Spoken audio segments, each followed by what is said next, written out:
épuisant, désespérément épuisant. L'arrivée d'un enfant, c'est pas que Liam, je suppose que c'est un peu le cas pour tous les parents. On nous prévient qu'on va pas dormir beaucoup, on nous prévient que ça va être difficile, mais c'est très fatigant, ouais. C'est beaucoup de réveil, très peu de sommeil, beaucoup d'inquiétude.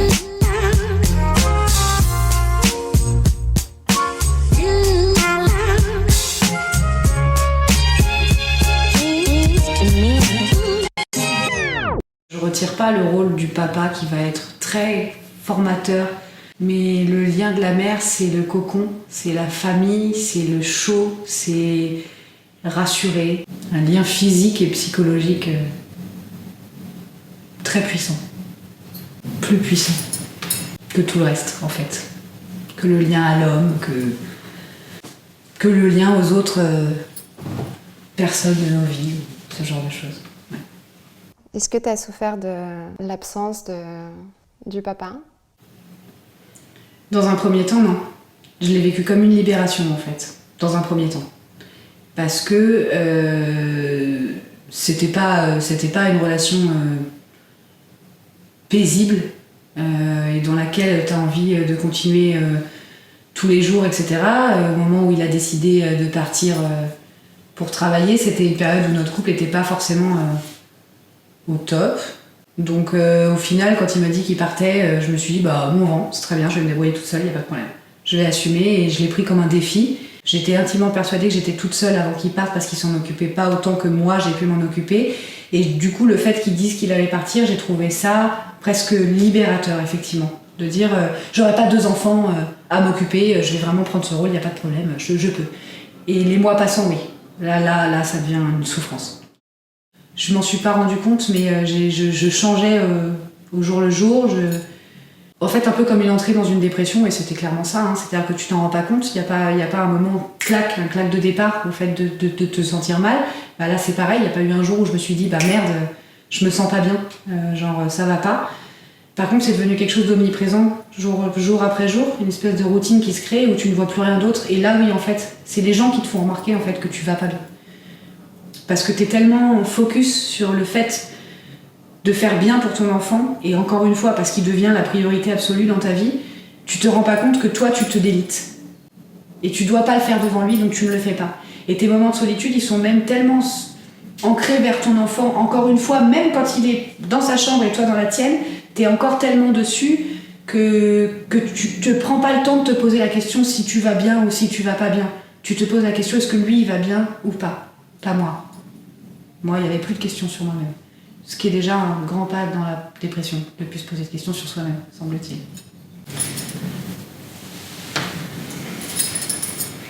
La maternité a coïncidé pour moi avec l'oubli de moi-même. Du jour de la naissance de mon fils à aujourd'hui encore. L'oubli absolu, total. Je suis plus une personne. Je l'ai voulu aussi. Je sais pas faire autrement. Parent veut pas dire oubli de soi-même. Ma parentalité veut dire oubli de moi-même. C'est d'avoir été trop nourri par une famille parfaite que tu ne peux plus tolérer le fait que la tienne ne ressemble pas à ça. Le fait de grandir dans une famille parfaite, entre guillemets, mais géniale, fait que tu grandis avec cette idée que c'est possible, puisque toi tu l'as vécu, et que donc tu vas pouvoir faire une famille comme ça parce que toi tu l'as vécu. Sauf que malheureusement la vie c'est pas que ça, parce qu'une famille c'est toi, et puis c'est quelqu'un d'autre, et puis c'est un enfant, et puis c'est plein de choses, c'est un combo de plein de personnes. Tu n'es pas la seule décisionnaire en fait, de la manière dont une famille fonctionne. Et la désillusion fait mal, oui. La désillusion fait très mal. J'ai eu une enfance de rêve, dorée, argentée, pailletée, tout ce que tu veux. C'était parfait. J'avais mon papa, j'avais ma maman, les 2 m'aimaient, j'avais mes frères, j'avais une belle maison, j'avais un jardin, j'avais des jouets, j'avais mes copines, C'était merveilleux. C'était comme ça que doit grandir un enfant. Il n'y a pas une autre image pour moi de comment doit grandir un enfant. Et le fait de ne pas donner à mon fils cette image-là et de lui faire vivre cette perfection que j'ai pu vivre moi, c'est très frustrant. C'est très frustrant. Le gouffre entre la réalité et le rêve, quoi. Bon. Et un rêve qui est accessible, c'est pas rêver de gagner 168 millions, tu vois. C'est juste d'avoir une famille qui tourne comme la mienne a tourné. Voilà. Est-ce que tu as eu un soutien de la part de tes proches quand le papa a disparu de l'équation ? J'ai eu de l'aide parce qu'on m'a pas réellement laissée toute seule, comme ce qu'on pourrait dire laissée toute seule, que personne ne se préoccupe de si tu vas bien ou si tu vas pas bien. Ou... Les gens sont là, mais ils peuvent pas être là de la manière dont tu as réellement besoin en fait. Ma mère, elle est plus forte pour aider dans le matériel que dans le psychologique. Et je pense qu'elle avait un problème déjà avec le fait d'assumer elle-même ce rôle de grand-mère, et donc le fait de lui imposer mon fils d'une certaine manière, c'était lui imposer et lui mettre devant les yeux ce rôle dont elle ne voulait pas dans un premier temps. Donc elle n'a pas été demandeuse de mon gamin jusqu'à maintenant. Je savais que j'avais besoin de quelqu'un, mais en fait, le besoin quand tu es seul réel, il a besoin en fait qu'il y ait quelqu'un juste à côté de toi dans tous les moments en fait. Pour pallier quand t'es tellement fatigué que même donner le bain à ton gosse, t'as envie de chialer parce que t'y arrives plus en fait. En fait, t'as besoin de quelqu'un au quotidien, t'aurais besoin de quelqu'un qui se lève à côté de toi le matin, t'aurais besoin de quelqu'un qui se couche à côté de toi le soir, t'aurais besoin de quelqu'un qui prend le relais au moment où tu vas fumer une cigarette dehors et où la personne elle va aller donner le biberon au gosse. Et en fait, l'aide que tu peux recevoir de l'extérieur, elle peut pas ressembler à ça parce qu'on leur a pas demandé, ils sont pas les parents de cet enfant et ils sont pas dans ta vie au quotidien, donc ils vont pallier à une aide à un moment, sur d'une heure, 2 heures, une promenade, un machin, un truc, qui va te faire du bien, qui va te soulager, quoi qu'il en soit, ça c'est vrai. D'une certaine manière, je retire une fierté, moi aussi, d'avoir surmonté ça. Seule. Je me dis que je me suis forgé quelque chose que personne m'enlèvera. Avec Liam, parce que son père était pas là, est-ce que t'as pas peur qu'il y ait un lien qui se crée, qui soit presque trop fort? Il est trop fort. Il est trop fort, mais on est en phase de détressage en ce moment. On n'enlève pas le lien initial parce qu'on ne peut pas l'enlever, parce qu'on n'enlèvera pas, mais on lui montre qu'il y a d'autres champs des possibles. Et donc lui montrer que les liens ils peuvent être super intéressants avec d'autres gens et qu'on peut aller chercher des choses passionnantes que maman elle soupçonne même pas en fait. On fait telle chose avec telle personne et qui commence à associer des activités ou des choses autres qu'avec moi. Et donc c'est ça que j'appelle détresser le lien, c'est-à-dire qu'on le détresse. En fait c'est une bêtise, on le détresse pas du tout, mais on ouvre le champ. On lui ouvre les yeux sur d'autres choses. Je me suis autant appuyée sur lui qu'il s'est appuyé sur moi, j'imagine. Je me suis même peut-être plus appuyée sur lui qu'il ne s'est appuyé sur moi. Qu'est-ce que la maternité t'a permis d'apprendre sur toi-même? Mon endurance et ma patience.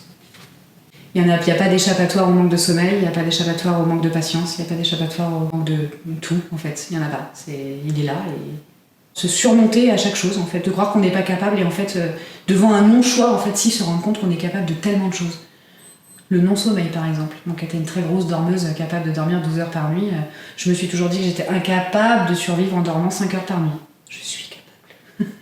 L'envie de bien faire aussi. Il n'y a jamais quelque chose d'autre qui m'a donné autant envie de bien faire dans la vie que d'élever ton enfant, en fait. Voilà, l'envie de bien faire, ouais. Je suis pas très perfectionniste dans la vie, mais ça, oui. Je n'ai pas gardé de marque trop visible au niveau de mon corps de ma grossesse. Et si les cicatrices sont une fierté, les non-cicatrices en sont une aussi. Parce qu'on se dit que son corps, il était vachement fait pour porter un bébé, en fait. Donc effectivement, moi, j'ai perdu énormément de poids à la naissance de mon fils. Et je ne l'ai pas trouvé si changé que ça, en fait. Ouais, j'en suis pas mécontente de ce corps, au final. Je pense ne l'avoir jamais autant aimé que depuis que je suis maman. Le seul moment où je vais me sentir vraiment femme ou obligée de me sentir femme, c'est pour mon mari. Parfois obligée de me sentir femme, devant la frustration du partenaire, de ne me voir que mère. Et des fois, je m'arrête devant le miroir en me disant il était là-dedans, il était tout petit et il tenait entre mes seins et ça, et mon corps a créé un être. Bon, forcément, il est parfait parce que c'est mon fils. Et que ce corps est capable de ça, mais ça compte pas, je pense, dans l'amour que je peux avoir pour mon corps aujourd'hui. Peut-être qu'inconsciemment, ça a à voir avec le fait que tu peux pas être plus femme qu'en procréant et qu'en donnant vie à un enfant, parce que c'est le pic ou le summum de la vie d'une femme, qui veut procréer, bien sûr. Qu'est-ce que tu aimerais que ton fils pense de toi quand il aura ton âge? En fait, je veux rien qu'il me dise. C'est moi qui ai décidé de le faire venir sur cette terre et lui, il a rien demandé du tout, du tout. Je veux pas qu'il m'en dise merci. Je veux juste un petit garçon honnête et respectueux. Alors on va dire que déjà ça, c'est 2 bases qui comptent.